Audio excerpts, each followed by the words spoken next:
Okay, the chili continues. I had a call. Okay, I have 1 can chili beans. I buy those at Dollar Tree. And then I have bought these, I'm stockpiling these red peppers now. These will be good in my chili.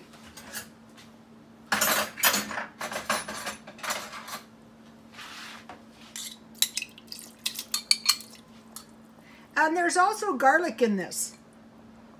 Dollar Tree.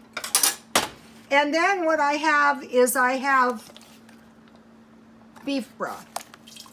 So, you know, I want to cook this a while, and I will add the beef broth little by little by little. Okay, you guys, just about the time the Patriots win. I'm a Patriot fan. I watched Tom Brady win the first one.